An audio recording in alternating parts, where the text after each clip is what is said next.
할렐루야. 좌우에 계신 분들에게 하나님이 당신을 지극히 사랑하십니다. 인사해 주시기 바랍니다.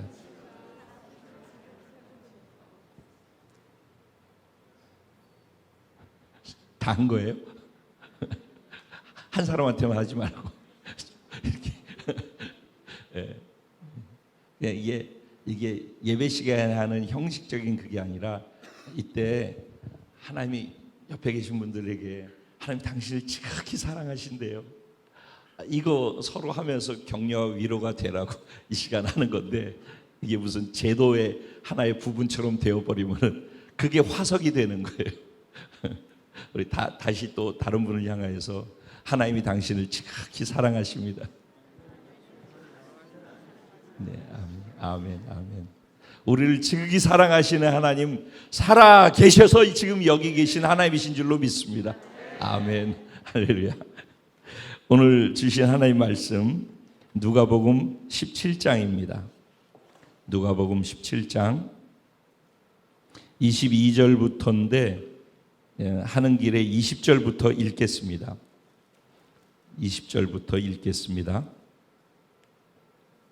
다 찾으신 줄 알고 제가 먼저 시작해서 교독하시고 마지막 절은 합독하도록 그렇게 하겠습니다.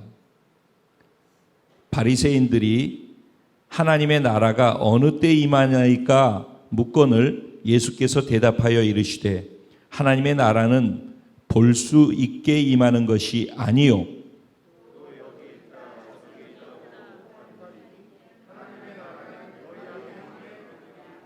또 제자들에게 이르시되 때가 이르리니 너희가 인자의 날 하루를 보고자 하되 보지 못하리라.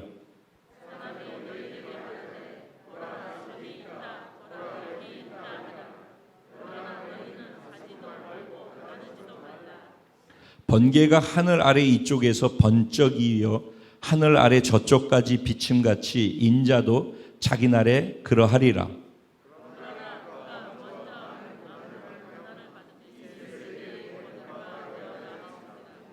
노아의 때에 된 것과 같이 인자의 때에도 그러하리라.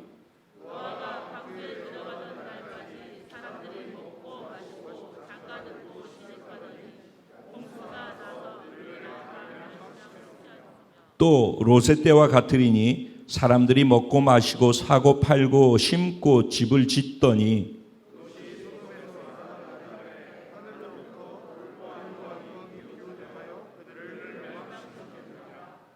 인자가 나타나는 날에도 이러하리라.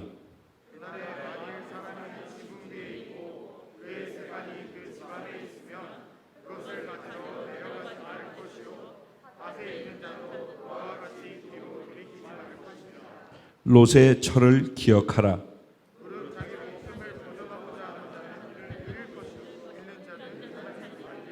내가 너희에게 이르노니 그 밤에 둘이 한 자리에 누워 있음에 하나는 데려감을 얻고 하나는 버려둠을 당할 것이요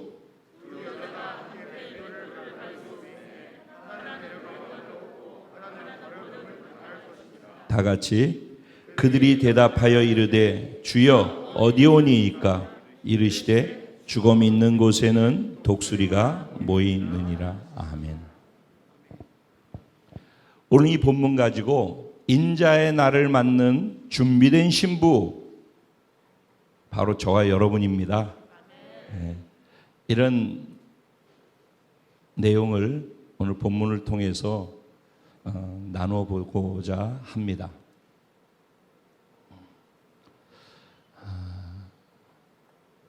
조금 전에도 말씀드렸던 것처럼 주님이 오신다면 나팔절에 오실 것입니다. 주께서 호령과 천사장의 소리와 하나님의 나팔로 친히 하늘로부터 강림하시리니 할렐루야. 네.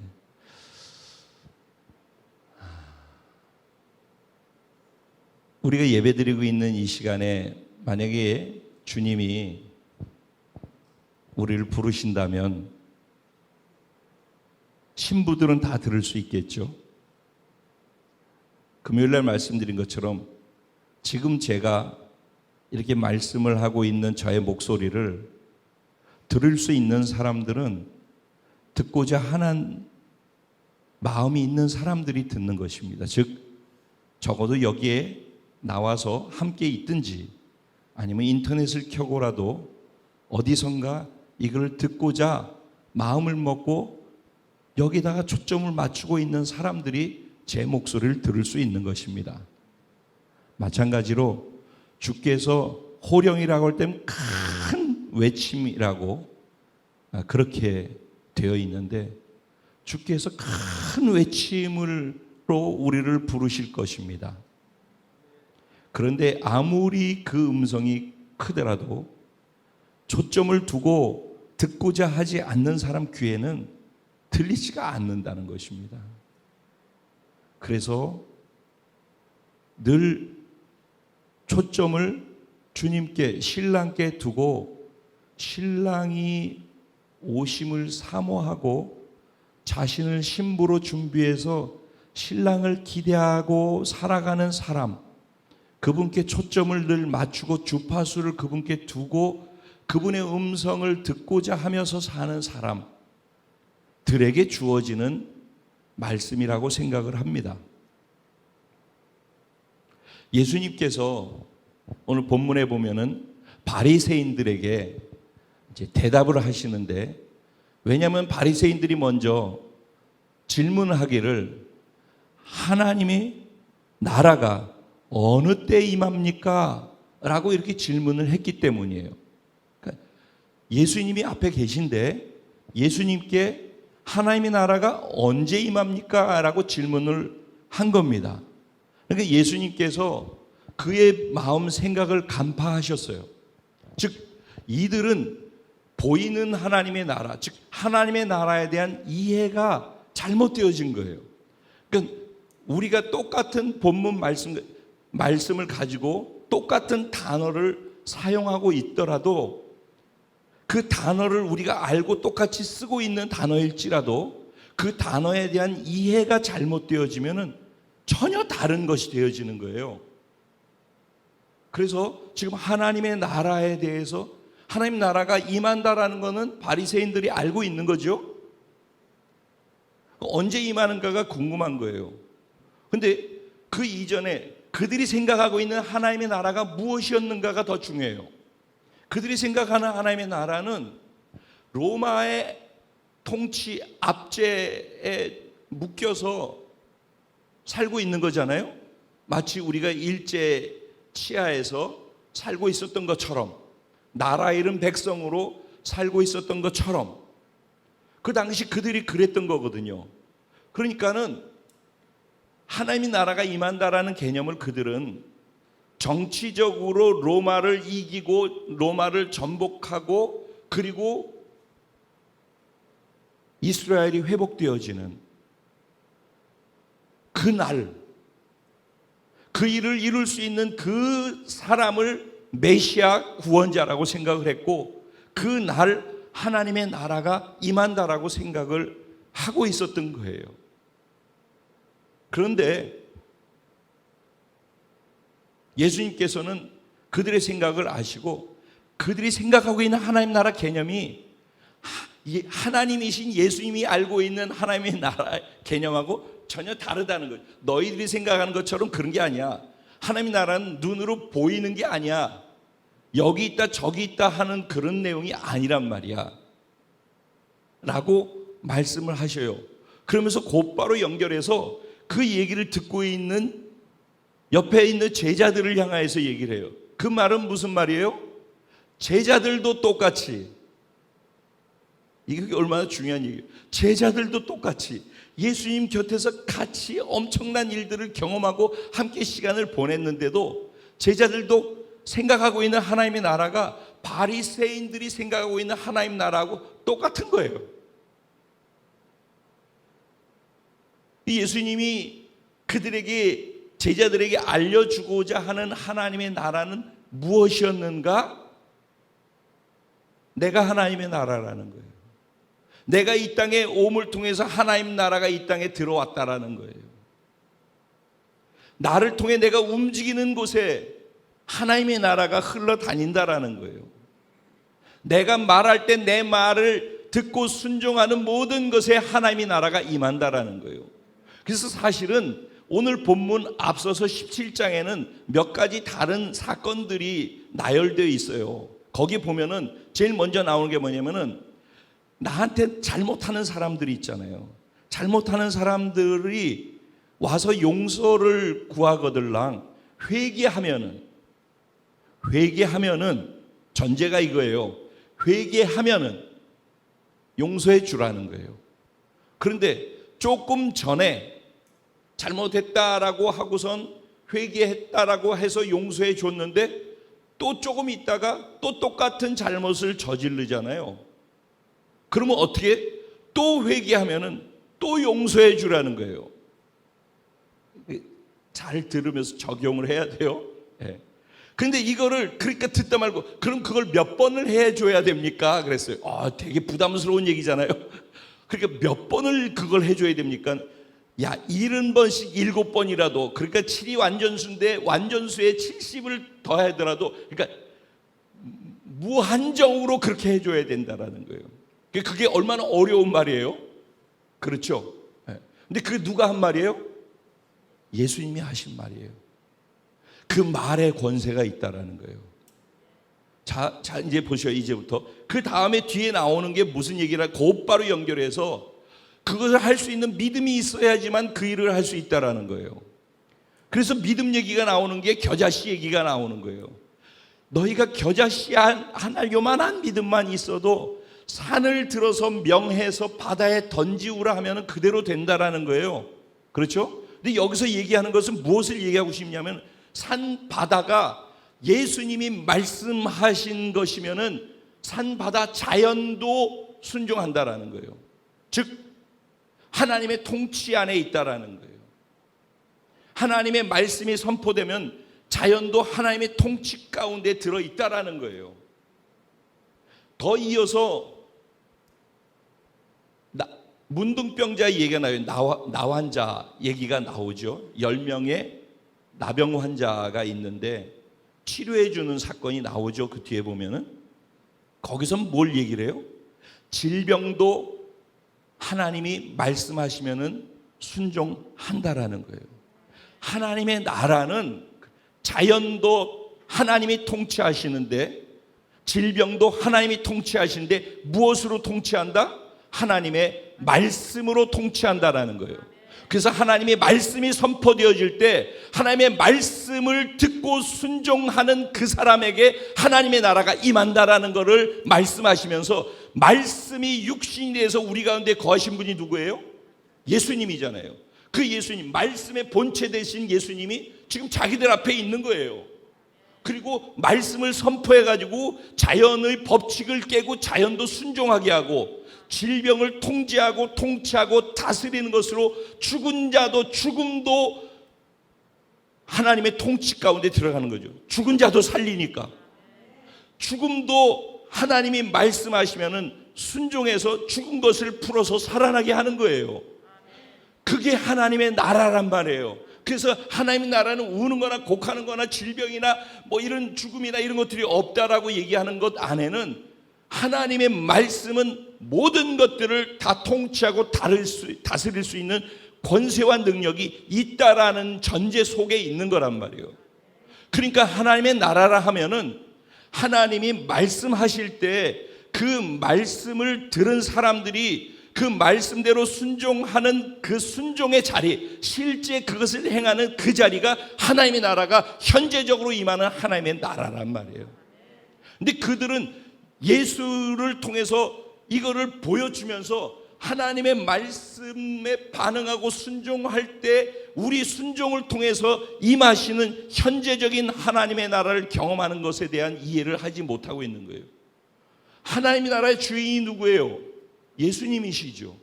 주인이 자기 앞에 있는데 주인이 말씀해가지고 죽은 자가 살아나고 병든 자가 고쳐지고 귀신이 쫓겨나고 자연이 순종하는 것을 자기들이 보고 있는데 그걸 보면서 그분이 하나님이라는 것을 못 보고 있는 거예요. 그냥 그들은 그걸 통해서, 그 기적을 통해서 우와 기적, 와, 그리고 자기에게 필요한 것을 채워지는 것에 관심이 있지, 그 채워주시는 분이 말씀의 권세가 하나님이라는 것으로 증명하는 것, 거기에 연결되지 못하고 있단 말이에요. 그래서 그게 너무너무 안타까우신 거예요. 그래서 이 하나님의 나라를 얘기하시면서 연결해서 두 번째 얘기하고 있는 하나님의 나라가 뭐냐면은, 예수님이 이 땅에 오심을 통해서 이 땅에 하나님의 나라가 왔고, 이 하나님의 나라는 이때부터 시작돼 가지고 계속해서 점진적으로 완성되어져 가서 하나님의 완성된 나라의 도래를 이룰 때까지 계속해서 이어지는 게 하나님의 나라라고요. 언제까지? 인자의 날이 올 때까지. 그래서 또 하나 우리가 알고 있는 하나님의 나라는 죽은 다음에 가는 하나님의 나라로 생각을 하고 있는 거죠. 죽은 다음에 가는 하나님, 즉 천국을 얘기하고, 우리는 그것만 생각하고 살고 있어요. 근데 이제 여기에서 중요한 건 뭐냐면은, 우리 구원받았다라는 말의 의미는 천국 간다는 말이잖아요. 그 이유는 뭐예요? 영원한 하나님의 생명을 가지고 있기 때문에, 그 영생을 가지고 있기 때문에 영원한 하나님의 나라로 가는 거잖아요. 이걸 믿는 거죠. 맞죠? 근데 중요한 건 뭐냐면요, 그걸 믿으면은요, 그걸 믿으면 그 영향을 받아야 되는 거예요. 그걸 믿어서 그 영향을 받는 사람이 현재 하나님의 나라를 경험할 수 있는 거예요. 이게 믿는다고 하고 구원받았다라고 하는데, 인자의 날에 대한 기대, 인자의 날에 대한 소망, 인자의 날이 열릴 것에 대한 사모함, 그 영원한 하나님의 나라, 인자의 날로 시작되어지는 완성된 하나님의 나라에 대한 영원에 대한 소망을 갖고 그걸 바라보면서 사는 사람. 그러니까 제가 늘 얘기하잖아요. 이거 핸드폰 샀어. 안 써도 좋아. 여기다 넣어놨으니까 이 핸드폰은 내 거야. 그리고 쓰지도 않고 관심도 없는 거야. 그냥 처박아 놓는 거예요. 왜? 핸드폰 내 거니까. 그리고 이게 아무 상관이 없어. 그러면 핸드폰을 경험할 수 있어요? 못하는 거예요. 그런데 나는 핸드폰 내 거고 샀으니까 나는 핸드폰을 가졌어라고 생각을 하는 거예요. 근데 핸드폰의 혜택이나 핸드폰이 무엇인지를 하나도 알 수가 없는 거예요. 그러니까 무기력한 거예요. 핸드폰이 있어도 핸드폰이 있다라는 것이 나한테 어떤 영향도 미치질 못해.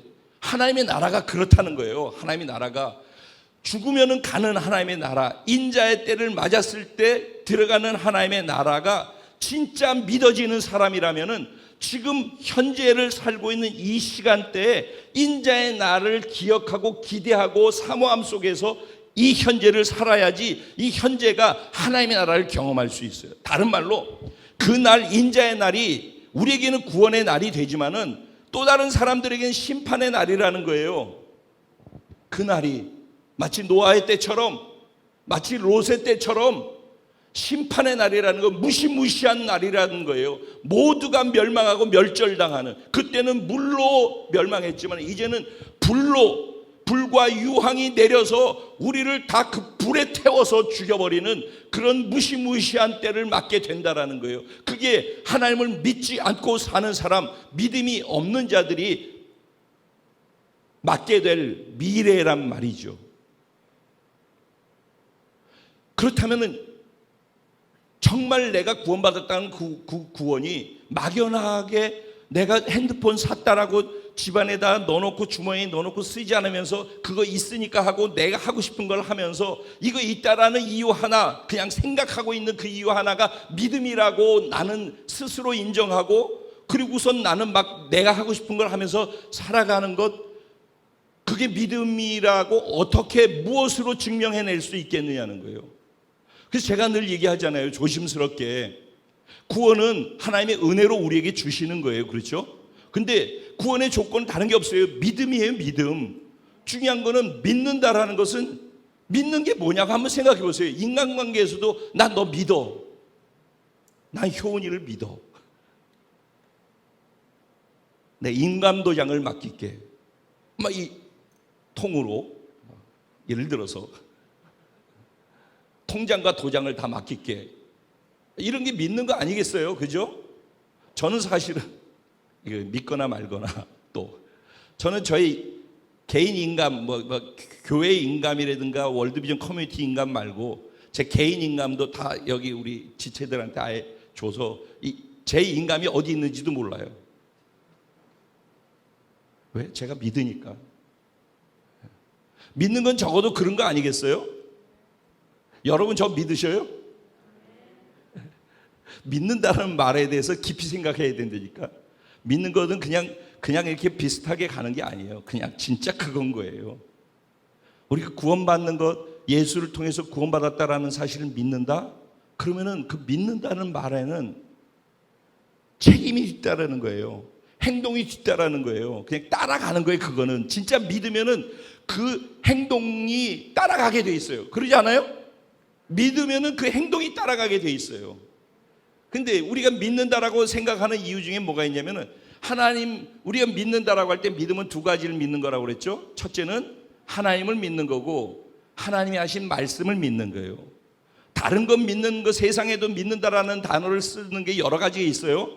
그런데 중요한 건 뭐라고요? 우리가 믿는다라고 하는 우리 믿음은 핵심은 뭐야? 하나님을 믿는 거예요. 그리고 하나님이 하신 말씀을 믿는 거예요. 그 두 가지에 걸리지 않으면 믿음이 작동하는 것이 무의미한 것이란 말이에요. 그러면 우리가 하나님을 믿고 하나님의 말씀을 믿는데 하나님의 말씀 가운데에서 내가 나한테 필요한 몇 가지는 내가 믿기 때문에 그대로 반응하고 해요. 기본을. 근데 내가 믿고 따라서 하는 것이 하나님 말씀이 1000개가 있다고 그럴 때 한 50개, 100개를 갖다가 내가 하고 있어요. 꾸준히. 그럼 그 50개, 100개를 하고 있기 때문에 나머지 9,900개를 안 하고 그냥 있어도 이 50개, 100개를 하고 있는 것으로서 나는 믿는다라는 걸 내 스스로 확신할 수 있는 거죠. 그러고 믿는다라고 생각하고 살 수도 있어요. 사실은. 어떻게 보면 우리가 그렇게 하고 있으면서 그 50개, 100개를 하는 것이 뚜렷하기 때문에 그 행동을 하면서 난 믿고 있다라고 자기 스스로 확인하고 있는지도 몰라요. 근데 나머지 9,900개를, 990개를 하지 않고 있으면서 50개, 100개를 하고 있는 것을 가지고 나는 믿어. 나는 효은이를 믿어. 그런데 효은이 요만한 거를 하면서 믿는데 나머지 이만한 거는 하나도 안 믿고 행동도 안 하고 그러면서 믿는다라고 할 때 효은이가 생각할 때 내가 효은이를 믿는다라고 인정하겠어? 못하겠지. 한번 이게 생각을 이제는 좀 신앙생활을 생각을 하면서 해야 돼요. 더군다나 이런 심각한 날을 맞아서 한번 자기를 점검하는 시간이잖아요. 그렇죠? 근데 우리 믿음을 한번 생각을 해봐야 된다니까. 아까 신부 인자의 날 신부들이 올라갈 거예요. 그렇죠? 아직 시간이 남았어요. 오늘도 이러고 있다가 나팔이 울리는 소리, 이름을 부르는 소리를 우리가 다 주님의 주파수에 맞춰져 있는 사람들은 들을 수 있겠죠. 모두가 다 그렇게 될 수 있으리라고 믿습니다. 그러기 위해서 확인해 보는 시간이니까. 그런데 이제 오늘 본문에는 뭐라고 되어 있냐면은 하나님의 나라에 대해서 현재 우리가 경험할 수 있는 하나님의 나라, 예수님 즉 말씀을 내가 그대로 반응할 때 경험하게 되어지는 하나님의 나라를 얘기를 한 거예요. 그런데 그 경험하게 되어지는 하나님의 나라, 지금 현재 경험하게 되는 하나님의 나라는 미래의 어느 시점에 우리에게 순간 닥쳐올 인자의 날을 사모하며 기다리면서 현재를 살면서도 그 날을 언제나 맞닥뜨리면서 종말적 인식 속에서 그 날을 생각하고 그 날의 오늘을 사는데 영향을 미치는 사람, 그 인자의 날이 지금 내가 사는데 계속 지속적으로 영향을 미침을 받고 살아가는 사람, 이 사람들이 현재에도 하나님의 말씀을 긴장함 속에서 순종할 수가 있는 가능성이 더 커져가는 거예요. 그 부분을 싹둑 잘라놓고 주머니에 넣어놓고 난 구원받았다 하고선 나 하고 싶은 대로 하는 사람들은 그들에게 나타나는 현상이 무엇인가? 노아의 때에 일어나는 현상들인 거예요. 노아의 때로 한번 가볼까요? 노아의 때. 노아의 때를 가려면은 또 그 전으로 한번 가볼게요. 성경을 읽을 때, 성경을 볼 때 노아의 때, 그럼 노아의 때 이렇게 하는데 늘 뿌리부터 보면 좋아요. 성경을 이해하려고 할 때 하나님께서 아담과 하와를 만드셨어요. 네, 만드셨어요. 만드시고 난 다음에 그가 타락하게 되어졌을 때 그가 낳은 자식 둘이 있었어요. 누구죠? 가인과 아벨. 근데 아벨의 제사는 받으셨고 가인의 제사는 받지 않으셨어요. 그렇죠? 여기에서 하나님의 계보와 세상의 계보로 나뉘어지는 거예요. 여기에서부터. 그런데 이 계보가 나뉘어지게 되어지는 그 뿌리에 뭐가 있어요? 예배가 있었던 거예요. 예배가. 아벨의 제사와 가인의 제사가 있었던 거예요. 그렇죠? 잘 따라오고 있죠, 지금? 제 얘기는 넉놓으면은 못 알아들어요. 제가 무엇을 얘기하기 위해서 이 제사 얘기를 하고 아담 얘기로 갑자기 왔는지를 잘 이해를 해야 돼요. 자, 보셔요. 노아 얘기한다고 했어요. 그렇죠? 네. 인자의 때, 마지막 때 얘기를 하면서 우리를 확인해 보자고 하면서 지금 이 얘기를 하는 거예요. 네. 아담과 하와로부터 시작해가지고 둘로 아들이 나뉘어졌는데 이 두 아들이 하나는 하나님의 계보고 하나는 세상의 계보가 됐는데 그것을 나누는 게 무엇이었다고요? 예배 제사 드리는 것 때문에 그랬다고요. 그렇죠? 근데 아벨의 제사는 받으셨는데 가인의 제사는 안 받았어요. 가인도 농사 지어서 땀 흘리고 고생하고 노력해가지고서 한 것을 하나님께 드린 거니까 자기의 진심과 노력이 거기 담긴 거 맞죠? 그렇죠? 근데 왜 가인의 제사는 안 받으시고 아벨의 제사는 받았느냐? 이유는 딱 한 가지예요. 제사 예배의 정점의 핵심 뭐냐면은 하나님이 제정하신 즉 하나님의 말씀대로 드리는 제사라야 된다라는 거예요. 그게 뭐예요? 피제사인 거예요. 죄를 지은 모든 사람들은 하나님께 나아갈 수가 없어요. 죄와 하나님이 막혀서. 근데 그 막혀 있는 거를 뚫고 하나님께 갈 수 있는, 소통할 수 있는, 하나님의 소리를 들을 수 있는 길을 여신 게 피제사란 말이에요. 내 죄를 대신해서 짐승이 피를 뿌려서 죽어야지만 죄가 그렇게 무서운 거예요. 죄 하나 지을 때 피를 뿌려서 짐승이 대신 그 죄의 대가로 지불해서 죽어야지만 그래야지 하나님께 길이 열리고 하나님의 음성을 들을 수 있는 가능성이 생긴단 말이에요. 그러니까 하나님이 우리를 사랑하셔서 그 길을 열어주신 거예요. 그래서 제사라고 하는 것, 피제사라고 하는 것은 하나님과 막혀있는 길을 뚫어서 하나님과 소통할 수 있도록 열어주는 자리가 예배란 말이에요. 그런데 하나님의 방법대로라는 거예요. 그게 피제사. 그런데 어쨌든 여기는 자기의 노력과 자기 의와 고생이 여기 들어가 있어요. 가인에게는. 근데 그거 안 받으신다는 거예요. 우리의 노력과 공로 안 받아요. 우리 진심도 안 받아요. 우리 것이 중요하지 않아요. 하나님이 정해놓은 게 중요한 거예요. 그래서 하나님의 말씀이 기준이 돼야 되는 이유가 여기에 있어요. 그래서 예배를 이 방식으로 드려라고 한 하나님의 말씀이 기준이 돼서 예배가 갈라진 거란 말이에요. 그러니까는 결국 뭐예요? 하나님의 계보와 세상 계보로 나뉘어지는 것은 뭐예요? 하나님의 말씀에 순종하느냐 순종하지 않느냐로 계보가 나뉘어지는 거란 말이에요. 그래서 이게 가다가 가인의 계보로 꽉 차 있는 가운데에서 세상이 있다가 어느 날 하나님의 계보가 생겨났어요. 그게 뭐예요? 셋이라고 하는 거예요. 그래서 셋 때에 여호와의 이름을 부르더라 그랬어요. 그러니까 셋과 함께 하나님을 경외하고 하나님의 말씀대로 살아가며 하나님을 순종하는 그 셋 공동체가 생겨난 거예요. 그게 하나님의 계보예요. 그게 가다가 중간에 에녹이라는 사람이 등장해요. 이게 꼭지점이에요. 하나님의 계보의 핵심들.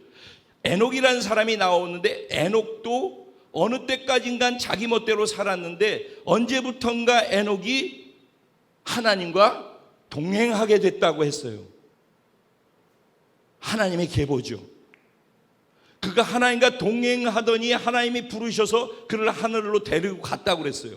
에녹하고 연결되어지는 하나님의 계보가 계속 이어오다가 등장하는 게 누구냐? 노아인 거예요. 그 12장에 창세기 12장에 아브라함이 하나님의 나라의 첫 씨앗으로서 등장하기 전까지의 하나님의 계보가 흘러가는 게 노아까지 오는 거란 말이에요. 그런데 이제 노아 시대를 생각해 보자고요. 그러면은 그 당시는 노아가 950살까지 살았어요. 그 당시 제일 오래 산 사람이 누구예요? 무두셀라예요. 무두셀라 969세를 살았어요. 그러니까 거의 1000살씩을 살았다고요. 그러면 아담으로부터 시작해가지고 내려오면서 지구상의 인구가 얼마나 됐을까요? 뭐 최소로 잡아도 수억에서 수십억이 되겠죠. 어쩌면 지금보다 인구가 더 많았을 수도 있어요. 그러겠죠? 네. 어떤 학자는 90억이다 이렇게 얘기하는 사람들이 뭐 그거야 뭐 상관없어요. 9억이 됐든 90억이 됐든 중요한 거는 인구가 많았다라는 거예요. 그런데 그 많은 인구가 있었는데 하나님이 보실 때 거기에 하나님이 원하시는 삶을 사는 사람들이 없더라는 거예요. 그들이 생각하는 모든 게 악하고 부패하고 타락하고 포악해졌다라는 거예요. 그게 창세기 6장에 나와 있는 내용들이에요. 그래서 그들이 즉 하나님의 계보가 있고 세상의 계보의 사람들이 있는데 그 노아 시대 때는 그것을 하나님의 아들들이라고 표현을 했어요. 그리고 사람의 딸들이라고 표현을 했어요. 창세기 6장 1절부터는 그렇게 나와요. 근데 거기에 뭐라고 나오냐면 하나님의 아들들이 사람의 딸들을 좋아해요. 그래서 그들과 함께 결혼을 했다라는 거예요. 이거는 뭐 여러 가지 설이 있는데 중요한 것은 하나님의 아들들이라 하면은 하나님의 계보에 속한 사람들이라는 거예요. 사람의 딸들은 가인, 세상에 속한 계보의 사람들이라는 거예요. 근데 하나님께 속한 계보의 사람들이 노아, 에녹부터 셋, 에녹, 노아로 이어지면서 그 계보들이 있었단 말이에요. 그렇죠? 그 계보가 있었는데 그 계보 속에서 하나님의 아들들이라는 말이 나왔을 거 아니에요. 그 아들들이 있었다고. 그 아들들이 사람의 딸들을 좋아하기 시작했대요. 이 세상에 있는 것들을 좋아하기 시작했대요. 그래서 세상을 따라가기 시작한 거예요. 그래서 그들과 몸을 섞어서 세상과 하나가 되어져서 하나님의 영이 그들과 함께 있을 수 없어서 그들을 떠났대요. 그리고 그들이 육체가 되었더라라고 얘기를 해요. 분명히 하나님의 계보, 하나님의 사람들이었는데 그들이 세상을 동경하기 시작했어요. 그래서 세상과 동경해서 섞어가지고 낳은 자식들을 용사라 그래요. 그 시대에 명성이 자자한 자들이 그 하나님의 아들들과 사람의 딸들이 섞어져 가지고 낳은 자들이 용사고 명성이 자자했더라 그랬어요. 무슨 얘기냐? 그 당시 네피림이 있었다고 그래요. 네피림은 거인 족속이죠. 네피림은 그 당시에 최고의 권력자예요. 힘이 있는 게 최고였잖아요. 그 당시 옛날에 힘 있는 자라서 세상을 지배하고 통치하고 다스리는 거예요. 그래서 그 밑에 굴복하고 들어가야 되는 거예요. 그리고 보니까 그 사람이 부러워요. 부를 가졌죠. 명예를 가졌죠. 힘을 가졌죠. 모든 걸 다 가졌죠. 지 하고 싶은 건 다 할 수 있죠. 불법을 행해도 누구도 거기를 대적할 자도 없고 욕하는 자도 없고 아무것도 없어요. 그냥 그렇게 하면 되는 거예요. 그리고 그가 얼마나 부러워요. 그래서 네피림이 부러워서, 네피림이 두려워서, 그래서 하나님의 아들들이 사람의 딸들에게로 가서 사람의 딸들의 흉내를 내기 시작한 거예요. 그래서 그 흉내를 내다 보니까는 뭐가 나와요? 큰 용사는 아니지만, 네피림 같은 큰 용사는 아니지만은 용사들이 나온다는 거예요. 세상의 용사들, 세상에서 성공하는 사람들이 나온다는 거예요. 그러다 보니까 그게 팽배해진 거예요. 생각해 보세요. 그러면 9억이다 90억이다 그 당시 노아 시대 때 노아의 홍수가 나기 5년 전에 노아의 아버지 라멕이 죽었어요. 믿음의 계보죠. 노아의 홍수 나기 전에 믿음의 계보로 있었던 또 한 사람이 있었어요. 누굴까요? 무드셀라예요. 홍수 나는 그날 죽었어요. 즉 믿음의 계보가 있는 사람 노아 가족 빼놓고 다 죽였다고요. 미리 하나님이 불러가셨어요. 이 세상에 노아 가족 말고는 모두가 다 멸망당할 사람들만 남은 거예요. 그런데 그들의 연수가 120년이라 그랬어요. 노아가 구원받았어요. 그렇죠? 노아는 왜 구원받았죠? 창세기 6장에 보면은 뭐라고 돼 있냐? 노아는 여호와께 은혜를 입었더라 그랬어요. 노아가 구원받을 수 있었던 이유는 뭐예요? 하나님께 은혜를 입었기 때문이래요. 은혜를. 근데 그 밑에는 당대의 의인이래요. 노아가 완전한 자였대요. 노아가 하나님과 동행하였대요.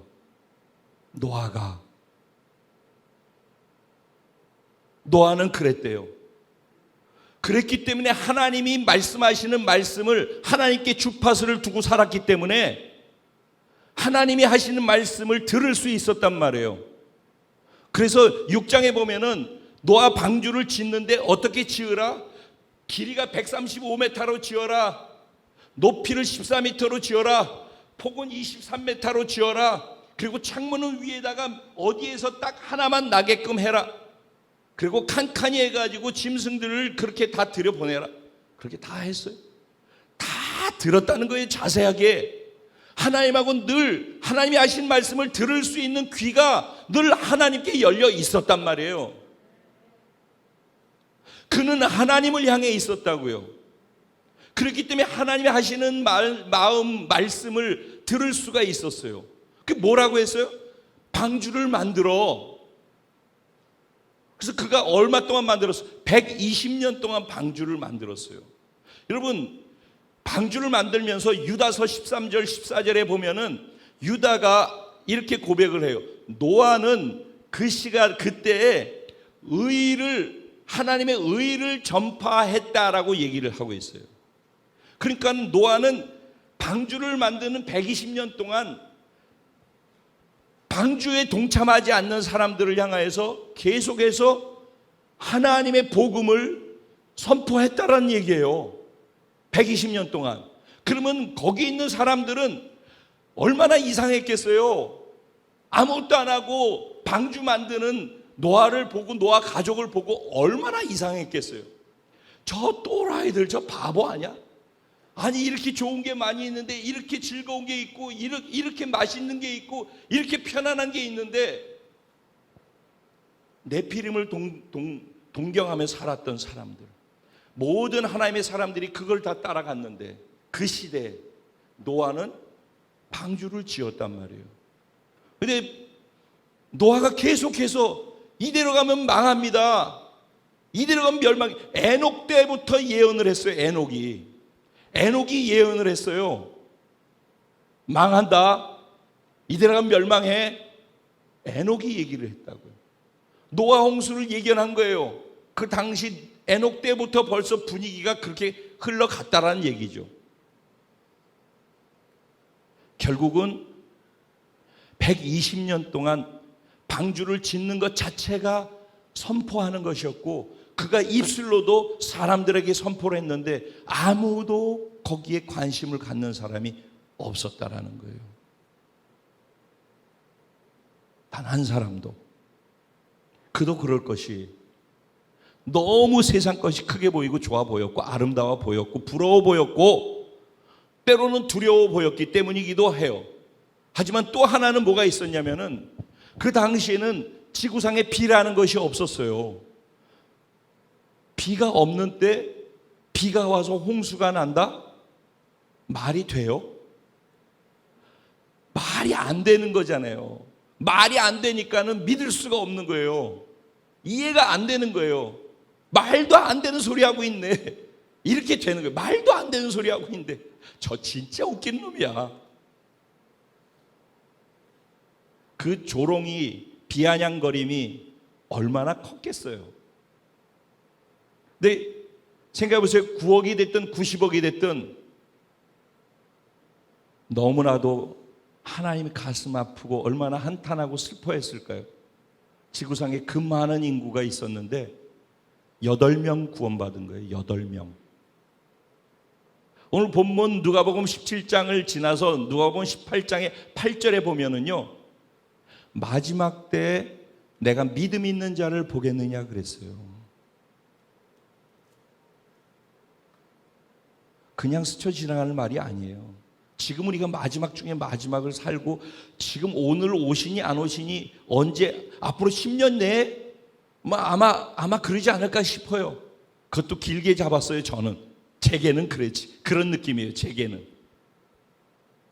여러분은 어떻게 느끼시니 제게는 10년 내에 뭔 일이 있지 않을까라는 생각을 사실 촉박하게 가지면서 살고 있어요. 즉 인자의 날을 늘 긴장하면서 기다린다니까요. 저는 그렇기 때문에 지금을 좀 더 진지하게 살 수 있어요. 그게 아까 한 얘기가 이 얘기예요. 그런데 그들은 인자의 날이 그 당시에 노아 홍수로 임하는데 바로 그 당일날 직전까지도 어떻게 했대요? 오늘 본문에 보면은 먹고 마시고 시집가고 장가가고. 롯의 때는 어떻게 했대요? 먹고 마시고 사고 팔고 심고 집을 짓고. 그것 때문에 그들이 멸함을 받았대요. 우리 같으면은 소돔과 고모라가 부패하고 타락했기 때문에, 동성애로 찌들어져 있기 때문에, 그래서 성적으로도 타락하고 부패하고 모든 것이 다 그러했기 때문에 망했다라고 표현할 것 같아요. 그렇죠? 근데 그들을 멸한다라고 했을 때 그런 얘기가 없어요. 그렇죠? 뭐가 있어요? 그냥 먹고 마시고 사고 팔고 그런 얘기들이에요. 그러면 우리 일상이라는 얘기네. 그렇죠? 그러면 일상을 살지 말자는 얘기인가요? 그들이 일상을 그렇게 살았기 때문에 멸망당했대요. 노아는 노아의 자식들 결혼시켰잖아요. 노아 자식들 시집가고 장가 갔죠. 그 방주 안에 들어가 살았잖아요. 그들도 먹고 마시고 다 했어요. 근데 그럼 차이가 뭐예요? 뭐 때문에 그렇게 얘기를 했을까요? 죄를 짓고 안 짓고보다 더 중요한 것은 평상의 삶을, 일상을 사는 그 가운데에 일상 때문에 일상이 있어서 안 된다라는 거예요. 하나님이 말씀하신 것 때문에 일상이 있어야 된다라는 거예요. 방주를 짓는 것 때문에 그는 일상이 있었어요. 결혼하고 시집 갔어요. 그런데 결혼하고 시집하고 그들이 한 것은 뭐예요? 방주를 지은 거예요.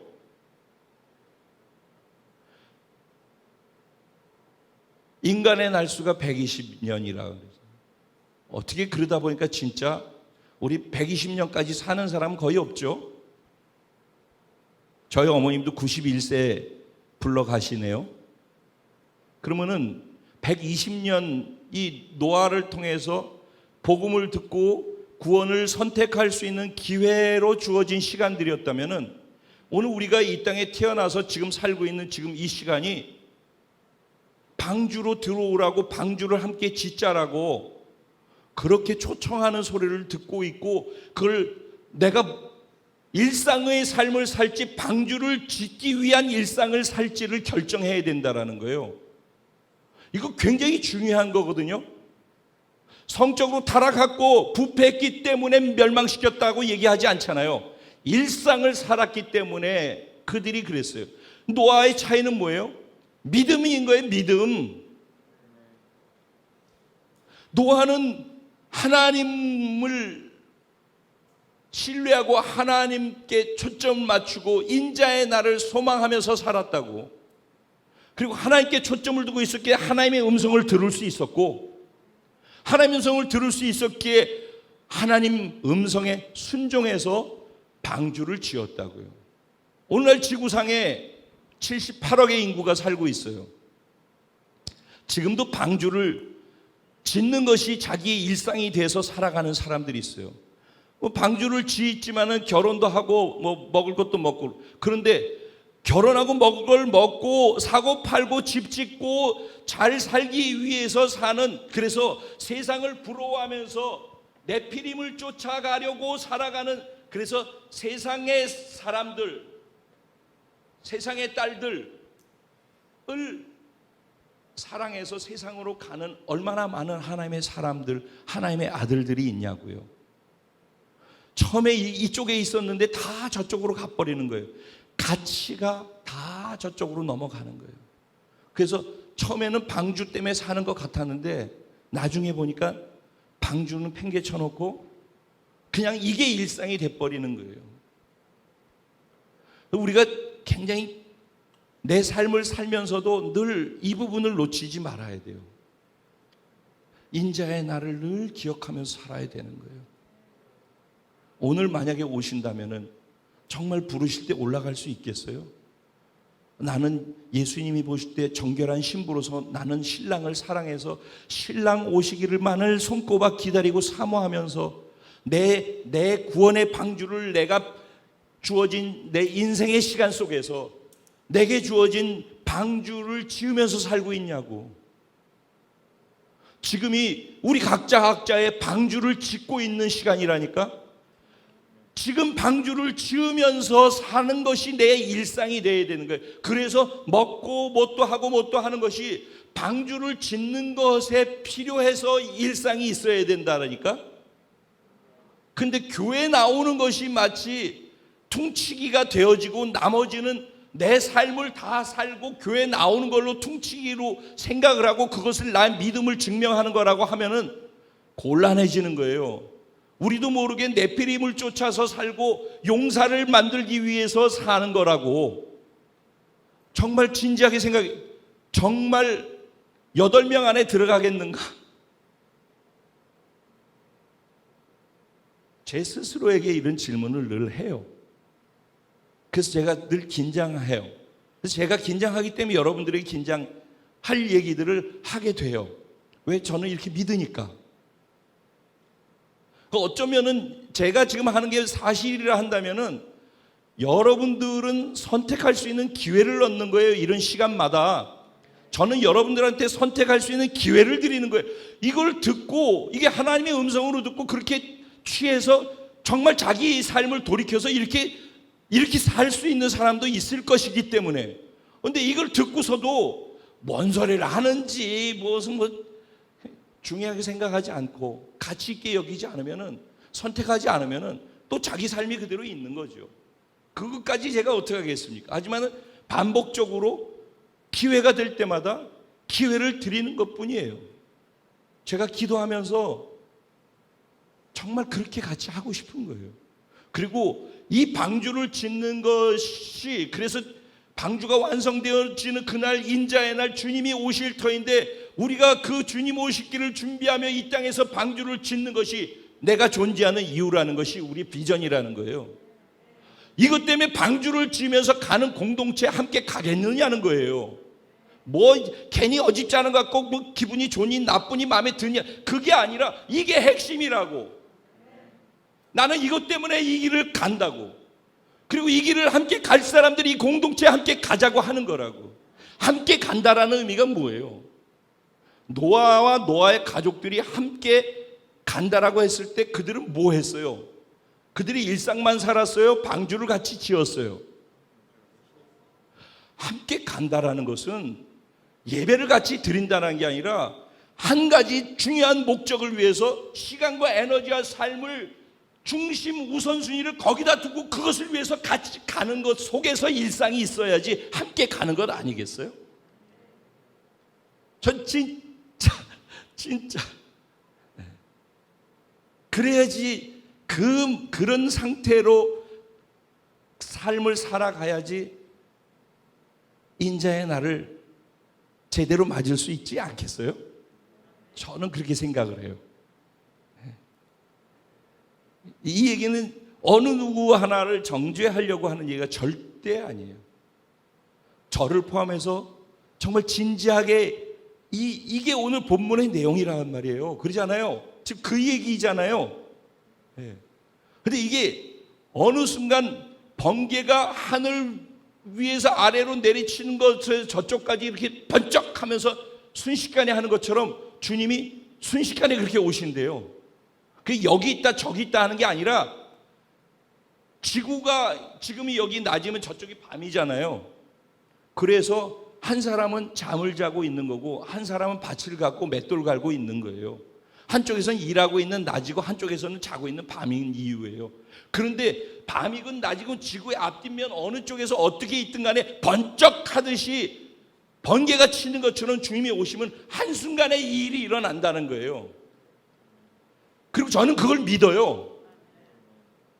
그걸 정말 믿는다 할 때 그 믿음이 무엇인지를 우리가 삶을 통해서 우선순위부터 조절해가지고 그거를 주님이 보실 때 그게 믿음 맞구나라고 최소한도 나와 주님과 나와 임 목사와가 아니라 나와 주님과의 관계 속에서 그거를 증명하는 게 신앙생활 아니겠어요?